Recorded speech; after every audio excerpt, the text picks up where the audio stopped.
Bismillahirrahmanirrahim. Assalamualaikum warahmatullahi wabarakatuh. Alhamdulillah. Nahmaduhu wa nasta'inuhu wa nastaghfiruh. Wa na'udzu billahi min shururi anfusina wa sayyiati a'malina. May yahdihillahu fala mudilla lahu wa may yudlil fala hadiya lahu. Asyhadu an la ilaha illallah wahdahu la syarika lahu wa asyhadu anna Muhammadan abduhu wa rasuluhu la nabiyya ba'dahu, amma ba'd. Alhamdulillah, pada kesempatan subuh hari ini kita akan melanjutkan kembali kajian hadis kita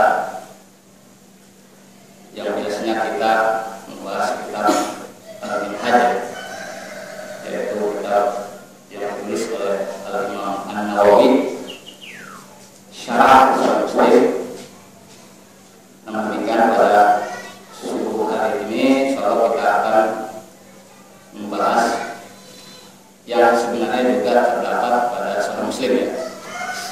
Tapi kita akan bahas secara tematik, yaitu terkait dengan beberapa mumayyizat atau beberapa keutamaan yang ada pada bulan Ramadan. Biasanya kalau kita berbicara keutamaan, itu adalah babnya adalah baru at-targhib, motivasi, ya. Jadi untuk agar kita semangat, ya, agar kita giat, ya, memanfaatkan bulan Ramadan ini, ya, yang pada hari ini sudah menginjak ke hari yang ke-18, ya. 18. Nah, memang kalau kita perhatikan, ya, hampir terutama aktivis masjid itu, ya, semua mafhum, mengetahui, ya, dan hafal bahkan beberapa hadis yang sangat populer, ya, terkait dengan mumayyizat atau keutamaan Ramadan ini. Karena memang banyak sekali hadis-hadis dari Rasulullah, dari derajatnya yang dhaif, ya, bahkan cenderung mungkar, ya, yang hasan sampai yang sahih, ya, atau mungkar juga sekali. Ada juga yang saya tidak ketahui juga keutamanya sebenarnya. Kebetulan tadi malam bukan iseng, memang saya sengaja ada sebuah ceramah di TV, ya. Jadi ustaznya memang orang tahu. Dia tiba-tiba mengatakan malam ini adalah malam yang ke-18. Dengan bedanya dia mengatakan bahwa ibu tahu nggak tanggal 18 malam 18 kemarin itu ada keutamaan tersendiri. Nah, saya semakin menarik apa keutamaannya, karena sejauh ini saya belum ketemu, ya. Setiap malam itu ada keutamaannya masing-masing, gitu. Dia mengatakan bahwa malam ke-18 ini adalah malam di mana orang-orang soleh beribadah, semua beribadah, gitu. Cuma saya berpikir ini hadis siapa, nih riwayat siapa? Dia juga nggak nyebut, gitu. Nah, jadi seolah-olah itu menceritakan seolah-olah dari siapa? Rasulullah. Saya tunggu, nggak ada, gitu. Nah, semakin saya penasaran, nanti saya googling, ya. Ini memang betul, ya, malam 18 itu ada keutamaan atau tidak? Sejauh pendek menelaah tentang keutamaan, saya belum menemukan tentang keutamaan malam 18 ini, ya. Jadi itu perlu diklarifikasi, ya. Ya, walaupun kita tahu, ya, bahwa memang tidak jaminan, ya, orang yang memang dikatakan sebagai seorang ustaz, ya, yang sering tampil di televisi, ya, itu adalah dari sisi ilmiahnya bisa dipertanggungjawabkan. Bahkan dalam beberapa hal mereka seringkali mengutip hal-hal yang keliru, ya. Bahkan hadis dhaif pun bukan mau, ya, langsung pun luar juga, ya. Hadis dhaif pun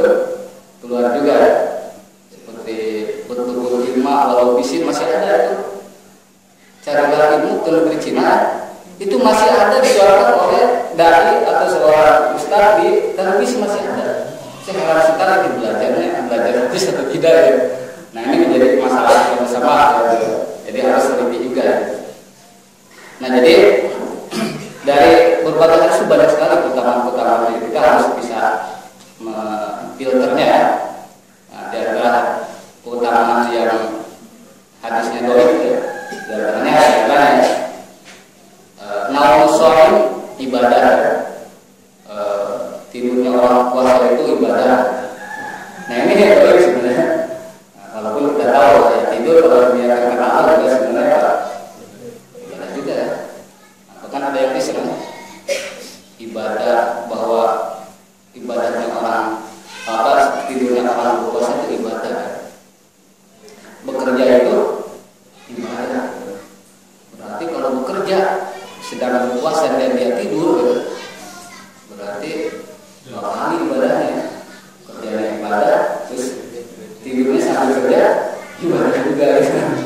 Karena bulan puasa ada yang disebut seperti itu. Nah jadi tetapi ada juga yang salah. Ada dari mekanisme hadis ini dhaif, tapi secara fakta ilmiah sahih. Seperti apa? Sumu tasihu, berpuasalah kalian niscaya kalian sehat. Ini secara mekanisme penilaian hadis itu dhaif, tapi fakta ilmiah apa? Sahih. Nah ini menjadi pertanyaan kita kembali ya. Ketika sebuah hadis itu secara ilmu kehadisan dianggap dhaif ya, tapi secara fakta ilmiah itu betul, apakah hadis ini bisa kembali menjadi sahih? Ya nggak bisa, karena dua hal dimensi ilmu yang berbeda dia karena seperti itu ya. Nah, itu seperti itu, sumu tasihu, berpuasalah kalian maka misalnya kalian sehat. Itu harusnya dhaif itu. Nah, cuman ya sekali lagi ya, itu adalah secara ilmiah ya, tidak ada satupun secara medis membantah bahwa itu adalah hadis bahwa fakta puasa itu adalah menyehatkan. Terus hadis lain lagi yang dhaif ya, 10 hari pertama itu adalah rahmat ya. Yang 10 hari kedua maghfirah. 10 hari ketiga itu minana. Ini dhaif juga. Bahkan hadis ini bisa bertentangan dengan hadis sahih ya, muttafaqun alaih. Hadis sahih dikatakan walillahi muttaqau minana wa dzalika dzalika. Allah itu punya nama-nama ya, yang dicatat adalah orang-orang yang dipastikan terbebas dari api neraka. Dan itu nama-nama itu mungkin setiap malam dari Ramadan. Artinya apa? Tidak disebut oleh bulan Ramadan setiap malam kan? Nah kalau dikonfrontasi dengan hadis ini, berarti kan hadis yang tadi bisa apa? Bisa keliru, karena di hadis dikatakan kalau puasa kita hanya sampai 20 hari ya, berarti belum terbebas dari api neraka. Baru pada tahap maghfirah ya. Nah, ini sudah hari ke-18 ya. Mudah-mudahan kalau tuh meninggal ke hari yang berapa? 21 lah, karena udah ikut gitu. Nah, ini sering, ini hadis populer, tapi sebenarnya dari sisi mekanisme hadis apa? Dhaif ya sering. Nah, jadi banyak sekali utama-utama puasa ini ya, dari berbagai hadis yang berbagai derajatnya, dari yang dhaif sekali ya, sampai dhaif biasa saja, kemudian bahkan ada yang palsu ya. Nah, sampai kalau yang sahih itu rata-rata sama-sama apa? Tetapi yang akan kita bahas pada pagi hari ini adalah hadis-hadis yang sudah terkenal ya, yang sahih ya. Cuman coba kita kerucutkan, coba kita ringkaskan ya. Maka di sana kita akan ketemu tentang memayizat Ramadan atau keistimewaan Ramadan ini yang sangat dibutuhkan kita, yang sangat dibutuhkan kita. Apa itu? Yang pertama adalah di bulan Ramadan ini adalah bulan di mana Allah mengobral maghfirah. Nah, ini penting ya. Sel maghfirah ya. Jadi Allah memberikan ampunan secara masif, secara besar-besaran kepada kita. Bahkan kita akan temukan kalau kita kaji hadis Rasulullah yang sahih saja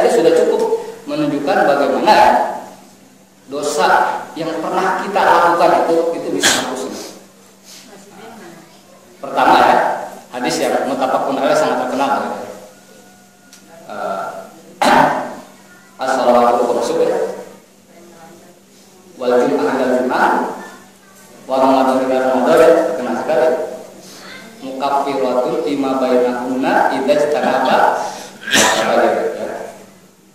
Jadi dari satu sholat 5 waktu ke sholat berikutnya, di antara keduanya itu dari Jumat ke Jumat berikutnya, dan dari Ramadan ke Ramadan berikutnya, itu menggugurkan dosa-dosa di antara keduanya. Ini jelas ya?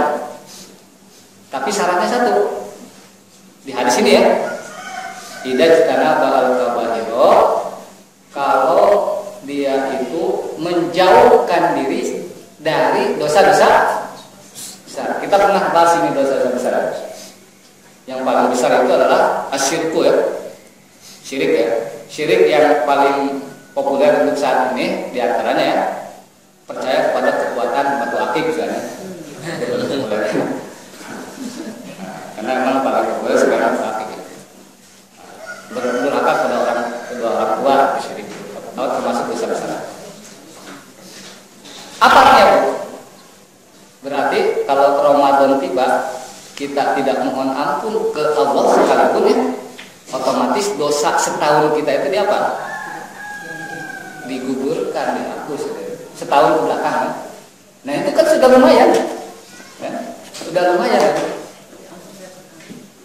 Jadi kalau misalkan hilal Ramadan itu tiba, maka ketika malam pertama di bulan Ramadan ya, otomatis dosa kita setahun yang lalu padahal kita nggak mohon ampun. Yang penting kita puasa ya, menjalankan ibadah puasa. Nah ini sifatnya dosa tahunan kita. Bukan hanya pajak tahunan, tapi ada Pak, penghapusan dosa tahunan. Kalau bahasa orang pajak itu pemutihan. Ya, pemutihan. Setahun diputihkan, sudah selesai. Apakah cukup di situ keutamaan Ramadan? Bagaimana Allah ya mengobral maghfirahnya? Enggak. Ada 3 cara. Ada tiga amalan itu adanya semua di Ramadan ya. Yang semua 3 amalan di Ramadan itu bukan hanya setahun yang kebelakang, tapi dosa-dosa yang pernah kita lakukan itu dihapus juga. Bahkan dalam konteks hadis yang 3 cara ibadah di bulan Ramadan ini ya, itu tidak ada embel-embel idza ijtanaba al-kaba'ir, nggak ada di hadisnya. Walaupun kemudian para ulama mensyaratkan itu, walaupun tapi kalau secara redaksional nggak ada kata-kata syaratnya harus menjauhi dosa-dosa besar, nggak ada. Yang pertama amalannya yaitu puasa itu sendiri ya. Dan ya saya kira hadisnya sangat terkenal ya. Man shoma Ramadan iman wa ihtisaban, itu di masjid-masjid banyak kan. Gufira lahu ma taqaddama min dzambi ya. Barang siapa yang berpuasa penuh dengan keimanan dan ikhlas, maka dihapuskan dosa-dosanya ya. Coba perhatikan ya. Barang siapa berpuasa penuh dengan keimanan, ya kita percaya ini adalah perintah Allah, gimana? Ihtisaban, ikhlas. Nah, mencapai ikhlas dalam berpuasa itu paling relatif lebih mudah daripada ibadah lain. Kenapa? Ya? Karena ada satu hadis ya mengatakan ini, setiap hadis riwayat Muslim, saya ambil dari redaksi Muslim, saya langsung terjemahkan ya. Setiap amalan anak cucu Adam, ya, setiap amalan anak cucu Adam ya, itu akan dilipat gandakan. Ini adalah kaidah pertama ya. Jadi harus kita pahami ya.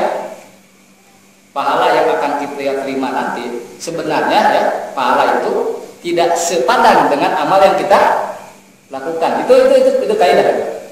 Nah, karena Allah mengatakan setiap amalan anak cucu Adam itu akan dilipat gandakan pahalanya ya. Satu kebaikan akan dilipat gandakan 10 kali lipat sampai berapa? 700 di sini hadis ini ya. Jadi hadis ini 700. Kita berbicara dari hadis ini dulu ya. Nah, jadi pertama Allah mengatakan janjilah dilipat gandakan ya. Kemudian Allah secara definitif mengatakan 10 kali lipat sampai 700.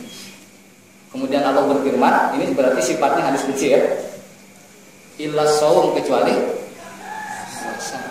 Kenapa? Fa innahu li, puasa itu khusus untuk aku. Aku di sini siapa? Allah. Wa anna ajajibihi, dan akulah yang akan membalasnya. Kenapa? Di hadis ini dikatakan taroka syahwatahu wa ta'amahu min ajli. Orang berpuasa itu meninggalkan syahwatnya dan makannya demi aku. Aku ini Allah. Nah, apa istimewanya hadis ini? Istimewanya adalah kalau kita berpikir ya, dikatakan sini kecuali puasa. Kecuali apa? Artinya kecuali puasa dia keluar dari kaedah yang dilipat gandakan 1 sampai 10 sampai 700 ya. Dikecualikan kan? Ya kan? Kecuali puasa. Oh, puasa itu berarti tidak terikat oleh kaidah yang sebelumnya. Kaidah sebelumnya kan setiap amalan anak cucu Adam dilipat gandakan ya. Satu kebaikan 10 kali lipat sampai 700. Kecuali puasa, berarti puasa nggak dilipat gandakan 1 sampai 10, 10 sampai enggak. Itu sampai berapa? Nah, ini namanya misterius. Bisa kurang, bisa lebih. Saya sering mengatakan yang namanya pelipat gandaan pahala puasa itu kalau orang IT namanya unlimited ya. Unlimited ya. Walaupun kata-kata unlimited kalau sudah kuotanya habis itu kalau satu kita ngeklik ya satu website itu kalau orang merokok ya satu batang rokok belum kebuka juga gitu, belum habis juga ya. Aduh lama banget ya, itu kata unlimited itu menipu sebenarnya. Karena memang dilamain sama dia ya. Sampai kita pegel gitu kan. Nah, kalau sampai kita sarapan habis baru setengahnya gitu, baru 50% gitu. Jadi sebenarnya unlimited ya. Jadi ditanya, pahala puasa berapa? 700 kali lipat? Bisa. Lebih dari sekali 700? Bisa. Kurang juga? Bisa juga ya. Tidak dilipat gandakan? Bisa juga ya. Karena dikecualikan ya. Nah ini kan jadi unik puasa itu ya. Nah, jadi unik. Jadi puasa ini pelipat gandaannya misterius. Makanya kualitas pahala puasa nanti di akhirat ya, itu dari satu individu ke individu yang lain itu berbeda. Tergantung apa? Banyak hal ya. Tergantung banyak hal. Ya. Sisi keikhlasan, ada puasanya dijaga dan seterusnya ya. Nah ini ya. Kemudian yang jadi pertanyaan lagi ya, kata Allah Subhanahu wa taala, fa innahu li, puasa itu li, khusus untuk aku. Yang jadi pertanyaan, apakah ibadah lain juga diperuntukkan untuk Allah? Lah iya sama ya. Saya berpikir, kenapa puasa untuk Allah? Memang kalau ibadah sholat bukan untuk Allah juga peruntukannya. Iya kan? Memang ibadah haji juga bukan untuk Allah juga, sama. Iya kan? Terus gimana nih maksudnya? Fa innahu li. Kok puasa khusus untuk aku? Berarti kan mafhum mukhalafah usul fikihnya gitu ya. Logika terbaliknya, kalau ibadah lain bukan khusus untuk Allah. Kan begitu pemahaman itu ya? Iya kan? Kenapa puasa dikatakan wa innahu li adalah puasa itu, siam itu li khusus untuk aku. Wa anna ajazibi, dan akulah yang akan Nah kan bukankah juga pahala yang lain juga yang membalas siapa? Nah ini menjadikan pertanyaan besar kita. Ini kenapa begini kok puasa? Ada mumayyaz ya, diistimewakan. Kenapa Pak? Sebenarnya dijawab oleh hadis ini sendiri Pak. Kenapa? Di hadis ini mengatakan taraka syahwatahu wa ta'amahu min ajli. Ini adalah jawaban yang tadi. Karena puasa itu seseorang berpuasa ya, meninggalkan syahwatnya dan pahalanya khusus untuk aku. Apa artinya? Di sini adalah penekanan makna ikhlas. Jadi makna ikhlas dalam berpuasa itu ya, itu sangat kuat pada diri seseorang. Artinya apa? Setiap diri kita kalau berpuasa itu maka keikhlasan itu relatif mudah diraih daripada ibadah lain. Kenapa? Karena ibadah puasa adalah ibadah yang tidak divisualkan, yang tidak bisa tergambarkan ya. Coba saya tanya, bentuk ibadah puasa gimana? Menahan lapar dan haus dan lapar dan haus ya, dan sabar. Kelihatan ya itu? Nggak kelihatan, ya kan? Nggak kelihatan. Jadi kalau kelihatan Pak Ustaz, apa? Ketika sahur dia ikut sahur, ya kan? Sahur ikut sahur. Tapi apakah menjamin dia berpuasa juga? Ada juga anak-anak sahur, tapi ketika jam 12 tanpa sepengetahuan ibu dan ayahnya dia masuk ke WC makan sih ya. Ini bukan pengalaman, bukan kan? Kan? Ada yang begitu ya. Oh, yang ikut buka. Ada juga yang ikut ribut buka padahal tidak wajib buka.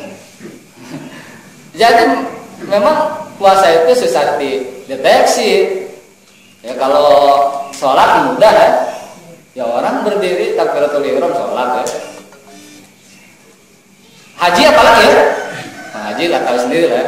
Yang hajinya satu orang nganter bisa satu komplek ya. Apalagi kalau habis haji ada apanya Bu?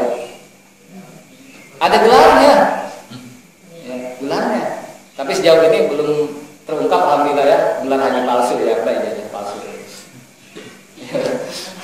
Walaupun sebenarnya gelar haji itu memang nggak ada yang nanya juga ya, palsu atau asli ya.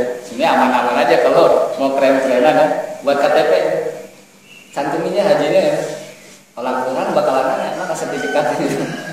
Itu aman-aman aja sih. Jadi sebenarnya yang namanya puasa itu beda dengan ibadah lain. Artinya apa Bu? Artinya peluang untuk ikhlas itu relatif apa? Besar, apalagi puasanya bareng-bareng Ramadan. Apa yang mau dipamerkan? Ya, coba. Orang puasa ria di bulan Ramadan ya susah, karena orang banyak juga ya puasa. Ya kan?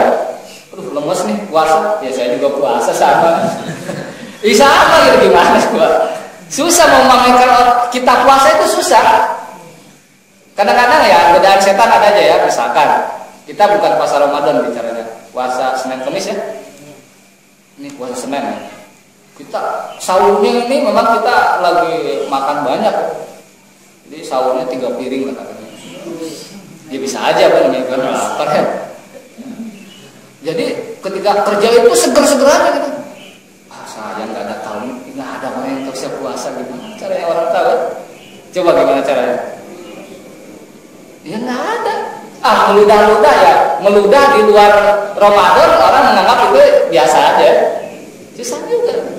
Paling ya caranya kalau dia lewat kantin ada temennya, siapa tahu dia Pak ditawarin, makan dong. Aduh maaf ya, lagi puasa nih. Nah baru aja. Kalau itu mungkin bisa begitu caranya. Tapi ini bukan mengajarkan bagaimana cara mempertunjukkan kita puasa. Bukan. Jadi puasa itu susah dilihat, dipamerkan Bu. Karena memang puasa itu tidak ada visualnya gitu. Nah, relevansinya dengan hadis tadi apa? Kan man shoma ramadhana imanan wa lah. Berarti ya di situ kan ada 2 syarat ya. Iman benar, iman bahwa itu kewajiban Allah semua pasti tahu. Ihtisabannya, ikhlasnya juga itu mudah diraih. Berarti kebanyakan orang kalau melihat 2 syarat ini ya, barang siapa berpuasa imanan wahtisaban, di embel-embel ini di bulan Ramadan ya, tidak di bulan lain adanya, hanya di bulan Ramadan. Man shoma ramadhana imanan wahtisaban. Syaratnya itu puasanya di bulan Ramadan, oke. Keimanan artinya kita percaya itu perintah Allah, semua percaya ya. Ihtisaban rata-rata ikhlas ya. Ikhlas orang Ramadan rame-rame, nggak ada yang perlu dibanggakan lah gitu ya. Berarti apa? Peluang untuk gufirallahu ma taqaddama min dzambihi besar tak? Besar sekali ya. Nah ini baru dari puasa ya. Tuh. Ini amalan pertama, puasanya saja itu sudah bisa menghapuskan dosa-dosa kita ya. Dosa-dosa yang kita lakukan udah banyak banget ya. Apalagi kalau mantan preman ya. Mantan preman atau masa dulunya apa? Kelam gitu. Pertama dengan puasa. Yang kedua, tarawih. Man qoma Ramadana imanan wa ihtisaban, sama juga. Bukiro lahuma taqaddama min dambi, itu amalan kedua tarawih ya. Adanya di bulan apa? Lagi-lagi Ramadan. Coba bayangkan ya. Yang pertama pakai puasa, puasa kita habis semua.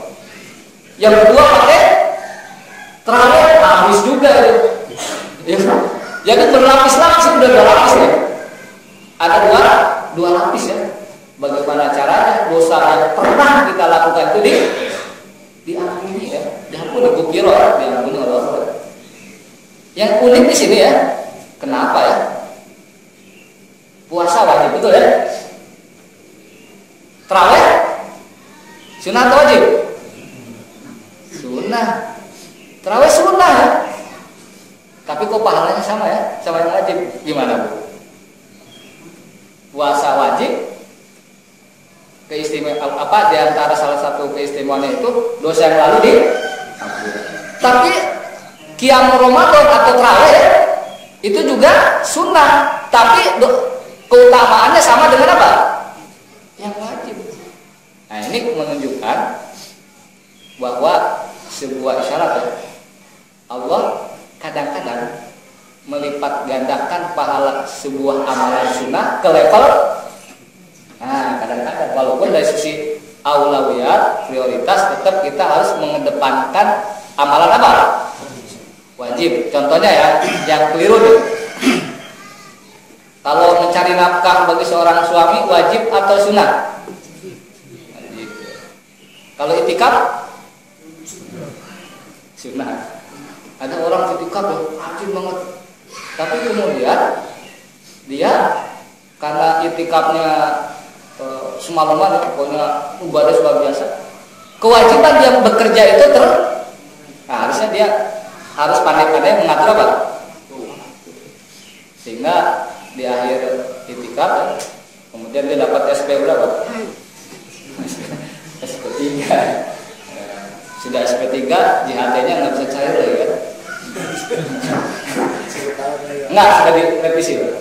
Di peraturan peradilan. Iya betul, tadi malam saya baca deh. Udah direvisi ya, harus diapresiasi kata Muhammadiyah. Dirapikan kalau itu. Jadi sekarang kita tahu lagi ya. Kalau saya nggak punya DHT Pak. Nah, yang punya DHT di sini banyak kan. Saya nggak punya DHT. Jadi seperti itulah ada. Jadi cara yang kedua ini luar biasa ya. Tarawih, manqoma dan uniknya lagi Bu. Di sini kan manqoma Ramadana enggak dibatasi apakah harus setiap malam tarawihnya, enggak juga. Pokoknya barang siapa yang qiyam Ramadan ya, enggak ada kata-kata kullu lailan kan. Pokoknya siapa yang melakukan tarawih penuh keimanan dan ikhlas. Nah, kalau bab ikhlasnya mungkin di sini agak relatif susah dibanding puasa ya. Ya kan karena ada orang yang tarawih kenapa malunya sama tetangga ya. Ya dianggapnya kita nggak taat gitu kan. Atau tarawih kenapa di absen sama bos gitu. Ada juga gitu. Maksudnya marah sama bos kerjaan gitu. Kebetulan dan buka bersama nanti acaranya sampai tarawih, kalau nggak sampai tarawih nanti dikurangi ya gitu. Nah, ada yang begitu juga ya. Nah, ini lapis kedua nih. Man qoma Ramadana imanan wa ihtisaban. Tuh. Coba kalau yang pertama kita dapat ya bukiro mata min dambihi, yang kedua juga dapat. Wah, makin putih lah diri kita ya. Maksudnya dosa kita semakin apa? Semakin bersih. Kan ini obrolan maghfirah. Yang ketiga yang terakhir ya. Man qoma lailatal, ini lebih susah lagi ya ini. Man qoma lailatal qadri imanan wa ihtisaban bukiro lahu ma taqaddama min dambihi. Barang siapa yang melakukan qiyam bertepatan dengan malam Lailatul Qadar, penuh keimanan dan ikhlas ya. Apa pahalanya? Sama dengan yang tadi. Gufiro lahu matakot damamit. Jadi ada berapa amalan yang menyebabkan dosa yang pernah kita perbuat diampuni? 3. Puasa. Yang kedua, tarawih, qiyam Ramadan ya. Yang ketiga, tarawihnya bertepatan atau qiyamnya bertepatan dengan malam Lailatul. Cuman kan dengan malam Tuhan agak berat kalau ini perjuangannya ya. Ya minimal dengan Selasa udah betul lah. Tarawih masih bisa ya. Tarawih walaupun 10 hari pertama ya masih semangat ya. Ya 10 hari kedua mungkin agak kendor, 10 hari ketiga semangat lagi begitu ya. Jadi seperti itu. Jadi nah, ini penting Bu bagi kita. Mekanisme penghapusan dosa yang namanya penghapusan sapu jagat ya. Penting. Kenapa? Kita ini hidup di akhir zaman. Ya. Kalau kata hadis itu penuh fitan. Apa fitan Bu?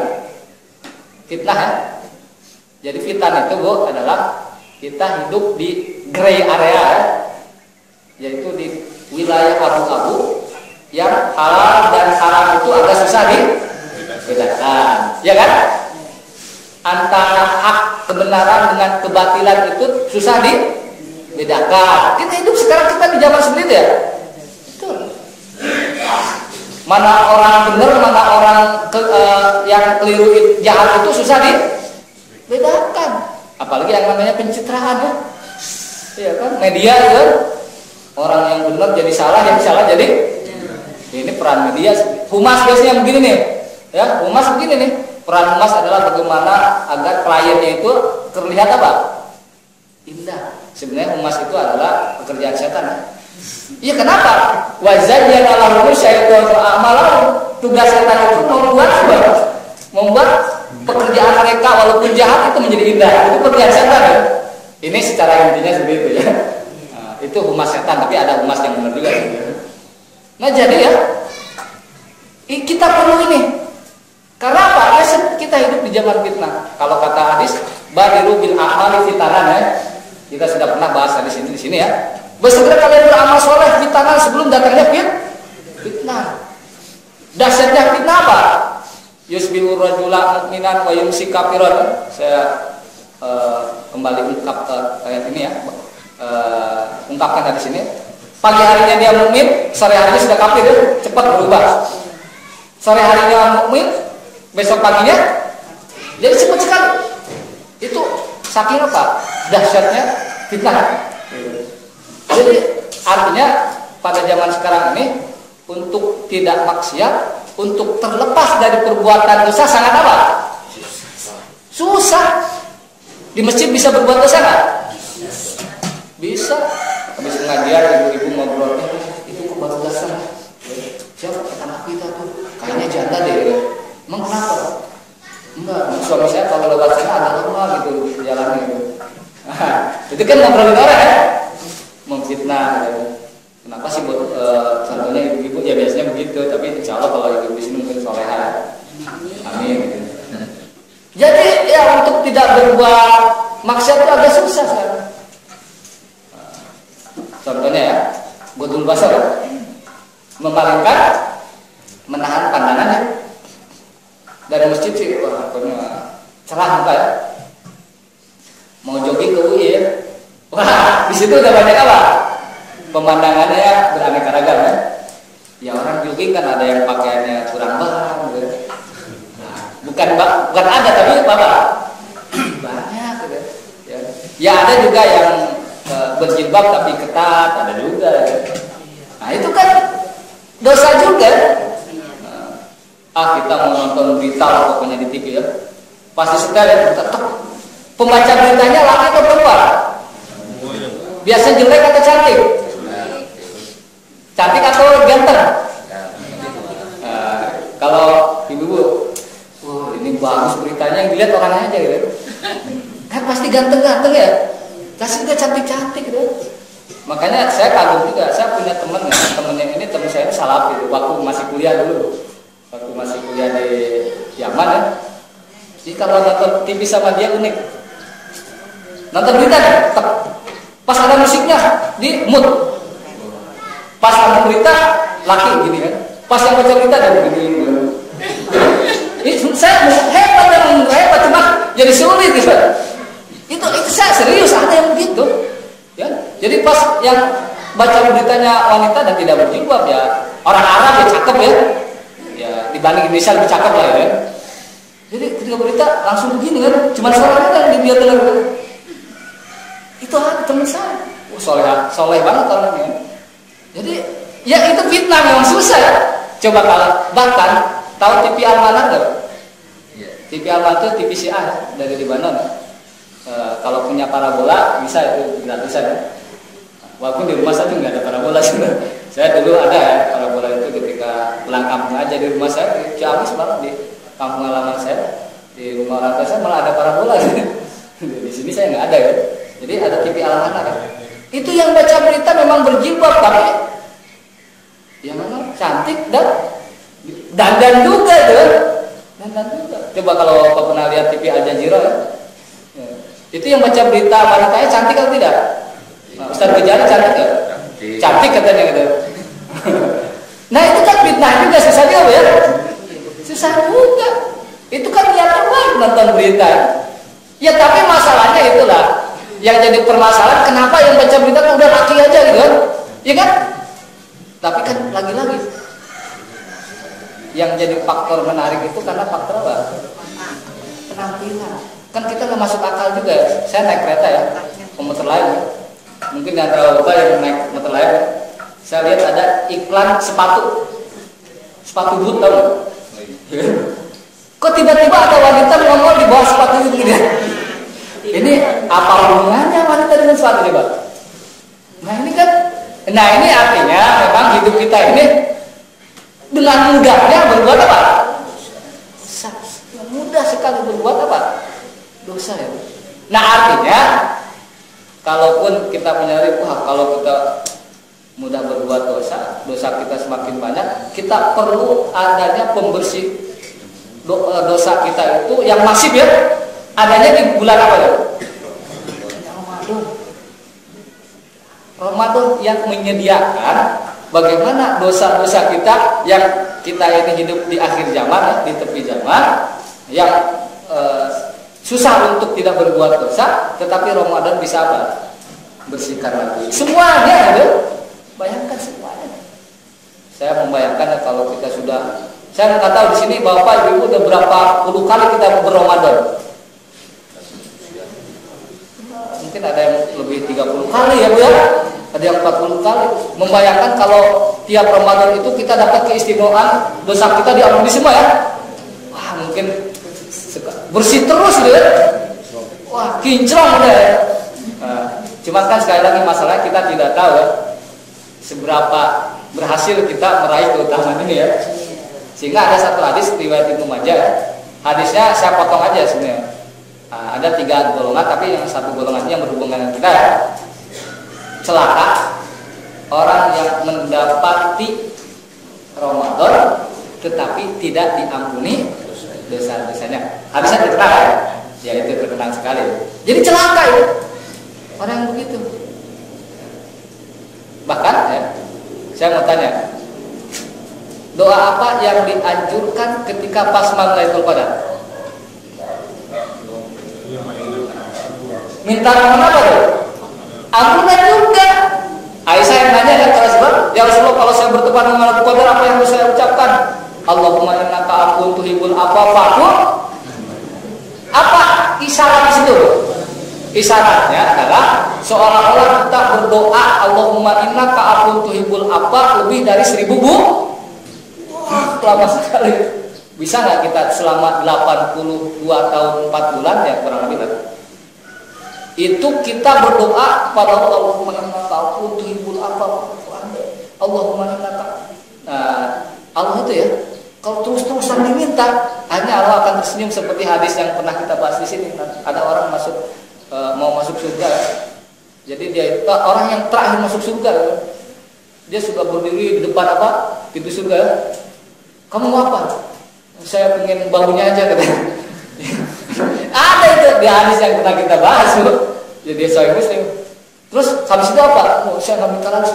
Setelah itu dia melihat surga. Mau apa kamu? Saya mau masuk aja gitu. Lah katanya tadi nggak lagi katanya. Itu akan hadis itu. Jadi kalau kita terus kekeh ya minta kepada Allah ya, insya Allah Allah juga akan apa? Akan mengabulkan ya. Nah itu kekekehan itu kalau kita berdoa selama 1000 bulan ya, 83 dan 4 bulan. Allahumma innaka afuwwun bertempat dari kota itu luar biasa sekali. Nah jadi ini keistimewaannya harus kita raih nih ya. Nah, cuman kita lagi-lagi kita tidak tahu ya, apakah selama kita berpuluh-puluh kali Ramadan ini ya, Rasulullah berapa kali Ramadan ini? 9 kali Rasulullah. Lebih banyak kita atau Rasulullah? Kita dong, lebih istimewa dalam bab banyaknya ya. Jadi apakah dalam berpuluh-puluh Ramadan kita ini kita berhasil meraih keutamaan ini? Nggak tahu. Masih ada kesempatan, masih sih utama Ramadan ini ya. Tenang aja, masih ada berapa hari lagi? Kalau Muhammadiyah 12 hari lagi. Nah, Muhammadiyah. Kalau Muhammadiyah kan 443 bisa kerja dulu. Cerita. Nah, jadi itu ini keistimewaan yang luar biasa ya. Kenapa, Bu? Karena yang sangat kita butuhkan adalah ampunan Allah. Dan ingat, pernah saya bahas di sini, yang menyebabkan orang masuk surga itu bukan amalannya. Saya ulang lagi ya. Sekali lagi, yang menyebabkan orang masuk surga itu bukan amalan tapi apanya? Maghfirah dan rahmat Allah. Tuh kan? Berarti kalau kita dapatkan maghfirah otomatis apa? Karena bisa terkenal ya, fa innahu la yadkhulu amalu ahadan al jannah. Kata Rasulullah, sesungguhnya tidak amalan seseorang itu tidak memasukkannya ke dalam surga. Qalu wala anta ya Rasulullah, ya Rasul termasuk engkau? Iya, termasuk saya. Tetapi Allah kemudian melimpahkan kepada aku maghfirah dan jadi berarti yang dibutuhkan apa? Maghfirah. Jadi jangan putus asa, merasa kita banyak maksiat, wah kita ibadahnya kurang. Tenang aja sebenarnya. Bukan masalah tenang itu, ini memberikan motivasi ya, memberikan semangat kepada kita ya. Artinya apa? Bahwa pada hakikatnya yang menyebabkan kita ke surga itu bukan amalan kita, sehingga kita tidak jumawa. Tidak apa? Sombong ya. Yang sampai ditanya, bro, gimana? Nanti dia tante aja tiap malam tahajud saya. Sedekah tiap Jumat ya. Kemudian, wah saya nggak pernah maksiat, aman lah ya. Nah itu orang yang ujung. Nah jadi sebenarnya yang menyebabkan orang untuk masuk surga itu bukan amalan dan apanya? Maghfirahnya, berarti kan hebat ya. Dan maghfirah yang paling banyak yang dapat kita raih itu pada bulan apa? Oh, bulan Ramadan. Nah, itu yang pertama. Yang kedua, kenapa kemudian pada bulan Ramadan ini ya sangat istimewa ya, mumayyaz atau mumayyizannya adalah bahwa pada bulan Ramadan itu ada satu hadis ya. Saya terjemahkan ya, hadis riwayat Muslim. Kata Rasulullah ya, apabila malam pertama bulan Ramadan itu tiba ya, malam pertama ya, maka setan-setan dia apa? Dibelenggu. Raja-raja, pemimpin-pemimpin jin dibelenggu juga. Pintu neraka ditutup. Terkenal saya. Tidak ada satupun pintu neraka kecuali ditutup. Pintu-pintu surga dibuka. Tidak ada satu pintu surga pun kecuali dibuka. Panada munadi, kemudian ada yang menyuruh dari langit, malaikat ya bagian lain akbil, wahai orang yang selalu menginginkan kebaikan, sambutlah Ramadan. Wahai bagian syar aksir, wahai orang yang selalu mencari-cari kejahatan, kemaksiatan, aksir, tahan dulu, kurangilah kurangi maksiatnya. Ya kalau dulu itu mabuk dan berzina, ya sekarang mungkin berzinanya berhenti dulu lah. Ya itu kan kurang. Betul. Kemudian apa? Walillahi, kemudian Allah punya nama-nama tertentu yang akan dibebaskan dari api neraka setiap malam bulan Ramadan. Sambungan hadis tadi. Apa hadis ini? Di hadis ini keistimewaannya ya Pak. Di sini dikatakan kan setan dan jin dibelenggu ya. Nah, kata jin dan setan dibelenggu ini ada dua pemahaman para ulama dulu juga sama dengan dua pemahaman. Pertama, makna denotatif. Sebenarnya ya. Jadi begini, setan dan jin betul-betul dia apa? Ya di belenggu itu di apa? Di gini nih. Di rantai lah gitu ya. Jadi biar dia tidak bisa ganggu kita ya. Biar dia nggak ganggu kita itu. Ini mana pertama. Sehingga kalau tidak ganggu kita berarti kan tidak ada lagi yang bisik-bisik ke kita ya. Iya kan? Ayo kamu nyuri-nyuri nggak ada. Ayo korupsi nggak ada lagi yang bisik. Kecuali kalau yang bisikannya temannya ya lain. Ya. Masnya manusia. Karena kalau yang pembisiknya manusia nggak diikat ya mohon maaf. Jadi yang diikat itu adalah apa? Setan dan jin. Makna yang kedua kata para ulama adalah bahwa Allah Subhanahu wa taala ya di sini ya dikatakan Allah memberikan keinginan kepada hambanya untuk apa? Keinginan kuat untuk melakukan amal kebaikan. Jadi semangat lah kalau bulan Ramadan ya amal soleh itu ya. Nah, kemudian untuk berbuat kejahatan, kemaksiatan itu agak apa? Kenapa bulan Ramadan ini? Dari dua makna itu sebenarnya saling mendukung. Mau denotatif, mau denotatif. Artinya apa? Secara faktual, secara fakta bu ya. Ketika bulan Ramadan tiba, maka orang itu lebih banyak yang taat daripada yang apa? Maksiat, betul ya? Betul. Ya, contoh sederhana. Pada bulan Ramadan, masjid menjadi apa? Penuh, bahkan nggak muat ya, nggak muat. Bahkan di sini sudah pakai itu dari dulu ya. Belakang. Kalau perlu ditingkat. Itu fakta. Orang kemudian rajin baca apa? Al-Quran. Fakta. Bahkan saya pernah dengar berita tapi bukan Ramadan ini, kayak Ramadan yang lalu-lalu. Jadi yang sebelum tutup doli tahu nggak? Itu menjelang Ramadan ada pengajiannya juga. Entah apa yang menurut sama ustaznya di sana ya. Apakah suruh berhenti atau enggak walau alam. TV-TV juga siarannya menjadi lebih apa? Lebih Islami ya, lebih Islami ya. Jadi banyak ceramahnya gitu kan. Bahkan ada lomba hifdzul Quran, jarang-jarang ya. Adanya hanya di bulan apa? Ramadan. Kan itu fakta ya? Fakta. Yang maksiat itu agak kurang. Nah, jadi apa?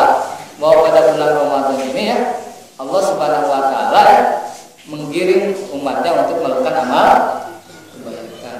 Dan uniknya lagi ya, bahwa di bulan Ramadan ini ada beberapa amalan sunnah menjadi selevel wajib. Contohnya umrah di bulan Ramadan. Tahu kan? Al-umrah di Ramadan ta'dilul hajjah. Umrah di bulan Ramadan itu senilai dengan apa? Haji. Senilai dengan haji. Tapi bukan berarti menggugurkan kewajiban apa? Jadi jangan gini, habis umrah nih, terus dicantumin dah gelar hajinya. Haji kapan kamu? Kemarin Ramadan, umrah Ramadan. Lah kok pakai haji? Kan kata Rasulullah umrah di bulan Ramadan itu ta'dilul hajjah. Jadi ini semacam umroh dalam nilainya, haji dalam nilai. Nah, tadi tidak menggunakan kewajiban ya. Nah, itu kan bukti bahwa di bulan Ramadan ini ya, uniknya lagi Allah memberikan kemauan lebih kuat untuk melakukan apa? Ketaatan, tapi Allah juga melipat gandakan beberapa ketaatan tersebut yang wajib bisa selevel dengan apa? Yang sunnah selevel dengan dan lebih hebat lagi, semua amalan bisa berlipat-lipat apapun itu nama amalannya, tapi syaratnya cuma satu, bertepatan dengan malam Lailatul Nah, itu yang susah ya. Ya. Jadi malam Lailatul Qadar itu dipahami oleh para ulama, kalau orang itu melakukan amalan apapun itu amalannya ya, bertepatan malam Lailatul Qadar, maka artinya amalan tersebut lebih baik dari alfu syahrin 1000, kurang lebih 82 tahun lebih ya. Coba, umur kita berapa? Ya belum tentu sampai 80 tahun. Saya baca dalam sebuah penelitian ya, bahwa usia harapan hidup tertinggi manusia menurut penelitian sampai 2013 ya. Ini penelitian sampai 2013 saja ya. Itu adalah 72 tahun. Itu pun dari jenis wanita. Jadi laki-laki di bawah itu ya, usia harapan hidup tertinggi. Jadi 72 tahun. Padahal kita ya nggak tahu nyampe umur itu atau tidak. Dan itu pun bukan orang Indonesia, bukan. Jadi tertinggi itu 70 dan penelitian. Kalau kata Rasulullah sih antara 60 dan 70 ya. Amarul ummati ma baina sitin ila sabiin ya. Umur umat itu antara 60 dan 70. Itu adalah perkiraan Rasulullah. Nah, artinya apa? Bahwa Allah Subhanahu wa taala mengatakan menciptakan umat Nabi Muhammad ini secara umur biologis memang pendek, tapi umur pahala bisa lebih. Kita ini kalau dibanding umur umat terdahulu itu masih nggak ada apa-apanya. Coba kita bandingkan dengan umur umat Nabi Nuh ya. Nabi Nuh berapa lama dakwahnya? Al-Qusanatin illa khamsina amat. 1000 dikurangi 50 berarti 950 tahun. Menurut sejarawan Muslim Imam Tabari ya, usia Nabi Nuh itu adalah 2780 tahun. Wah, ini saya membayangkan ya. Itu lintas generasi itu. Itu lintas generasi, Pak. Ini kalau ada orang yang usianya 2780, ini kayak hidup zaman sekarang ya. Hidup zaman sekarang tidak sesusah waktu zaman Majapahit ya. Kalau kita karena kita tahun 60-an ya, itu masih cetek ya. Atau dulu saya ketika hidup zaman Pangeran Diponegoro nggak begini-begini banget gitu ya. Tidak sesudah di zaman Jokowi gitu ya. Misalkan ya. Jadi saya membayangkan kalau ada umat Nabi Muhammad itu 2780 tahun. Wah, itu menjadi saksi apa Bu? Sejarah. Dia menjadi sejarawan dulu. Gimana cerita Soekarno dulu? Soekarno saya tahu masih kecil ya. Terus cerita Pangeran Diponegoro, masih bayi juga saya masih tahu. Terus usia Anda berapa? Enggak tahu. Jadi memang umur kita ini ya cetek ya. Umur Nabi Nuh aja 2780. Umur kita berapa? Umur Nabi Muhammad? Cinta Rasul atau tidak? Berarti kita harus mencontoh Rasulullah ya. Mencontoh pas tahun meninggalnya mau nggak? Wah, katanya cinta Rasul, ingin mirip dengan Rasulnya. Ingin mirip apa? Pas meninggalnya mirip, harinya mirip gitu. Nah, jadi memang Allah ya, ada satu mekanisme bagaimana pahala itu bisa berlipat ganda, ya, yaitu dengan Lailatul Qadar. Lailatul Qadar cuma susah. Ya para ulama yang memperdebatkan malam berapa sih? 21, 23, 25, 27. Ada yang memastikan malam 27 pasti nih. Sehingga kalau malam 27 masjid-masjid apa? Penuh. Panitia sudah menyiapkan sertifikat Lailatul Qadar. Ya. Jadi memang susah Lailatul Qadar itu ya. Susah sekali untuk didapatkan kan. Untuk dipastikan dapat atau tidak. Pas malam 27 ngantuk tidur aja kan. Pas malam apalagi belum lagi kalau masalah penetapan Ramadannya berbeda ya. Datang orang pemerintah, saya malam-malam Lailatul Qadar. Malam berapa? 27. Orang Muhammadiyah datang enggak malam 28 begitu. Kan malaikatnya juga bingung ini yang benar. Iya kan? Yang paling aman memang hak -1 ya sebelum tanggal 20 ya. Nah, itu udah mulai ya sampai Ramadan berakhir itu aman gitu. Cuma memang ya capek memang ya namanya juga al jaza min jinsil amal itu di bahasanya ya. Kompensasi itu pasti bergaris lurus dengan ikhtiar kita ya. Itu udah ada teori dasar. Nah jadi ya, pada Ramadan ini adalah Ramadan memang kita biasanya semangat untuk apa? Untuk beramal. Ini luar biasa nih. Jadi ya, mumpun kita masih semangat di bulan Ramadan beramal ya manfaatkan saja ya. Optimal mungkin ya. Optimal mungkin ya. Karena suasananya sangat apa loh? Sangat mendukung ya. Kemudian yang terakhir ya. Yang terakhir ini adalah malam Lailatul Qadar. Keistimewaan yang terakhir ini adalah bahwa Ramadan adalah momentum biasanya orang untuk kembali kepada Al-Quran. Kenapa? Karena kan Al-Quran ini kalau tidak ada bulan Ramadan mungkin mayoritas umat Islam jarang baca ya. Jarang baca ya. Ada orang di bulan Ramadan bisa khatam 3 sampai 4 kali bisa. Tapi di luar Ramadan susah. Ya susah. Apakah ini bid'ah atau tradisi yang bagus? Ini bukan bid'ah, bukan tradisi, ini sunnah. Rasulullah sama Rasul juga lebih rajin tadarusnya di bulan Ramadan ketimbang kan ada hadis yang terkenal ya, lebih rajin Rasulullah sama dikit. Jadi kalau ada orang mengatakan kenapa sih lebih rajin Ramadan, Rasulullah juga lebih rajin sama. Ya. Rasulullah lebih rajin tadarusan di bulan Ramadan ketimbang di bulan yang lain. Dan inilah yang kemudian dijadikan apa? Tradisi oleh ulama-ulama salafus saleh setelah Rasulullah. Contohnya ya,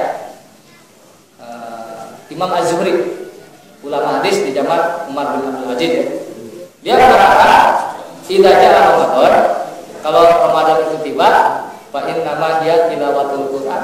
Ramadan tiba kerjaan saya cuma baca Quran. Wa it'amu ta'am dan berbagi makanan. Dua aja yang dilakukan. Imam Malik, pendiri ya sering disebutkan sebagai pendiri madzhab Maliki ya. Dia mengatakan kalau bulan Ramadan tiba, pengajaran hadisnya libur. Libur. Terus apa? Saya mengaji aja. Dia ngaji Quran doang deh. Ya. Jadi saya pengajian ini juga libur kalau bisa ya. Tapi karena nanti kalau libur biasanya kebablasan libur terus ya. Jadi baca Quran saja. Dan ingat ya, baca Quran saja gitu. Ya, baca Quran yang baca. Tadarus itu artinya apa Bu? Tadarus. Darasa daris. Kita baca, orang lain nyimak itu tadarus namanya. Kan Rasulullah baca, yang menyimak siapa? Malaikat.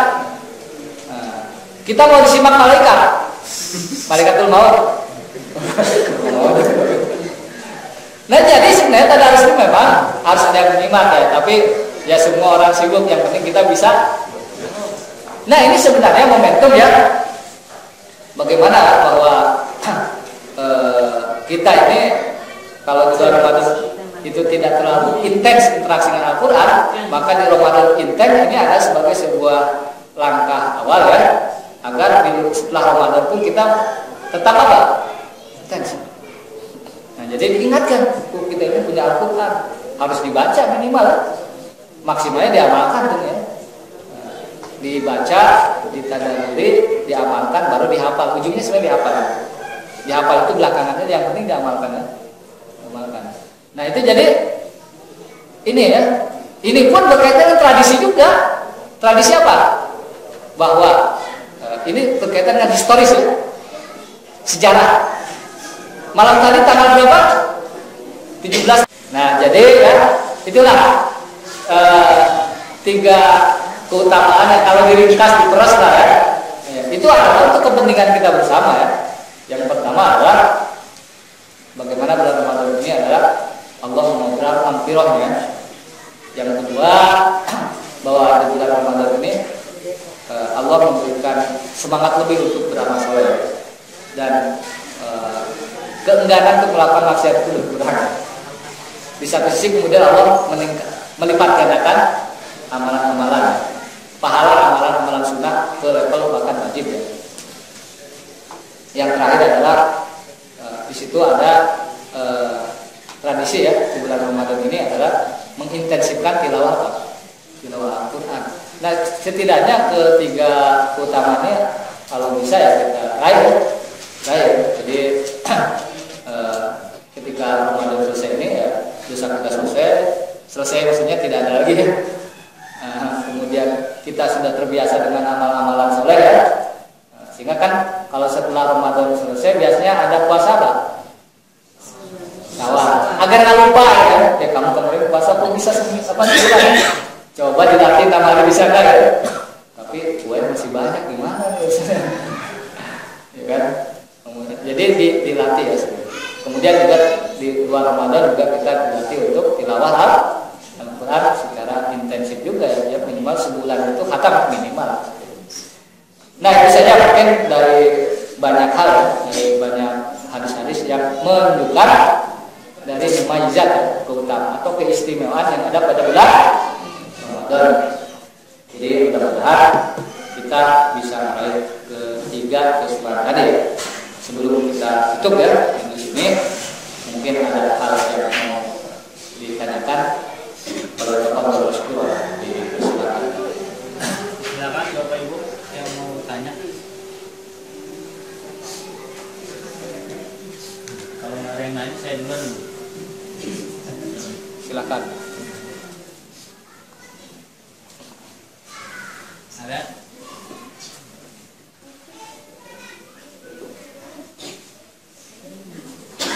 Saya dulu deh, Ustaz. Ya, boleh. Saya dapat pertanyaan Ustaz dari orang tua. Kalau sholat susah khusyuk gitu ya. Apakah itu kira-kira godaan setan? Ya kan? Kemudian kok bulan Ramadan masih ada aja tuh setan kira-kira bisa. Dasar pertanyaannya sholat susah bu. Itu pertanyaan bagaimana cara khusyuk ya. Ya memang ketika ada kan, setan lari dari diri kan. Setelah ada selesai datang lagi. Koma selesai datang lagi. Artinya apa? Setan itu tidak mengenal kata menyerah untuk jiwa sufi. Nah, jadi memang setan selalu apa? Berusaha menggoda manusia. Nah, terus yanya tetap digoda ketika dia mau susah ya, selalu ada godaan. Ya itu memang pasti goda setan ya. Ya kita sudah berusaha berdoa. Kemudian yang kedua ya kita berikhtiar bagaimana cara sholat kita khusyuk ya. Di antara tips bagaimana cara sholat khusyuk itu pertama kita memahami apa yang kita baca dalam doa ya. Membantu juga ya. Yang kedua ya jangan sholat di tempat-tempat keramaian atau tempat-tempat yang membuat kita tidak khusyuk ya. Dekat sholat dekat toko kaset ya. Toko VCD ya. Itu kan susah. Pokoknya hal-hal yang bisa mengganggu kehusuan kita itu kita ini kan. Termasuk handphone ya. Handphone kan. Udah saya tadi ada di mana? Di saku ya. Allah bergetar kan? Ini kayaknya panggilan bos nih. Ketika Assalamualaikum. Wah, enggak. Padahal apa? Cuman notifikasi komentar orang yang tidak jelas. Ya itu kan salah satu yang bisa mengganggu khusyuk kita ya. Yang berdoa kepada Allah untuk minta khusyuk juga termasuk ya. Ya jadi ya memang seperti itu. Tapi ya fakta peluang sahabat itu kemampuan kita untuk berusaha khusyuk segitu ya sudah selesai. Kalau akan memberikan apa? Akan memberikan apresiasi berarti kalau kita sudah maksimal ya. Rasulullah bisikan itu Rasulullah. Karena kan Rasulullah habis sholat, assalamualaikum, assalamualaikum, langsung ke kamarnya bawa emas. Ya. Ternyata mungkin dia ketika sholat ingat apa? Emas. Karena dia khawatir emas itu tertimbun, kemudian tidak dizakati, maka sedekahkan. Nah itu berarti Rasulullah ingat ya. Jadi ketika sholat itu kan ada beberapa hal yang kita juga harus waspada sama. Lagi sholat nih, tiba-tiba ada ular kobra di depan. Kan dalam sisi fikih ya mati ularnya ya. Atau kita lari ya. Matiin, setelah matiin lanjutkan sholatnya. Apalagi kalau kita berbicara tentang sujud sahwi. Ya. Rasulullah pernah sholat zuhur atau asar. Di hadisnya begitu, 2 rakaat asar nih. 2 rakaat nih. Habis 2 rakaat Rasulullah berdiri ada masjid bersyarat yang begini. Kemudian ada datang laki-laki tanya ke Rasulullah, tadi itu sholat itu dikosor atau memang lupa? Terus Rasulullah nanya ke sahabat yang lain, ini benar nggak pertanyaan orang ini? Benar ya Rasulullah, tadi 2 rakaat. Oh, kata Rasulullah, saya tidak lupa dan tidak bikin kosor gitu. Lah gimana? Dia sholat 2 rakaat, dia bilang tidak lupa dan tidak pula dikosor. Hanya apa? Rasulullah pergi ke balik lagi, tambahin lagi 2 rakaat. Lalu ngobrol lagi ke Rasulullah. Jadi sholatnya diselang dengan apa? Dialog, tapi dialognya singkat ya. Tuh. Jadi itu diselang, itu khusyuk nggak? Ada dialog dulu ya. Jadi khusyuk itu kalau kita nyetir mobil ya, bukan berarti lihat ke depan begini ya, nggak lihat kaca spion. Lagi khusyuk nih kan, tahu-tahu yang di sebelah kanan udah nempel ke mobil orang ya. Nah, jadi lihat kanan dan kiri. Gitu. Jadi khusyuk itu ya kita usaha saja lah. Yang kedua ya, ini pertanyaan apa? Katanya setan dibelenggu ya. Ya kalau misalkan kok masih ada saja orang yang melakukan maksiat. Itu kita bisa maknai tentang hadis belenggu itu ya. Kalau secara denotatif ya, denotatif itu apa? Denotatif secara sebenarnya, memang betul-betul setan dia apa? Dibelenggu. Setan masih ada, setannya masih ada. Ya. Orangnya juga manusia masih ada. Terus kalau dia melakukan kemaksiatan, kenapa kalau seperti itu? Ya kemungkinan besar orang tersebut ya melakukan kemaksiatan itu tidak perlu digoda oleh siapa? Oleh setan, karena sudah apa? Terbiasa, sudah refleks ya. Kata setan, goda di situ. Dia sudah CS, sudah refleks. Cuman lihat saya aja dia langsung maksiat, nggak perlu digoda ya. Nah itu salah secara denotatif ya. Apalagi secara konotatif ya. Setannya nggak dibelenggu ya seperti itu. Atau jawaban yang lain mengatakan bahwa bisa jadi bahwa dia ini adalah bagian dari setan, karena setan itu minal jinnati nah ini mungkin kalau ingin melihat setan manusia itu adanya di bulan Ramadan. Seperti itu, karena dia itu bukan lagi maksiat tapi mengajak orang lain untuk maksiat. Jadi walau-walau karena kita tidak bisa melihat setan misalnya. Kalau kita bisa melihat setan dan jin itu kasihan banget ya kalau dibunuh. Walau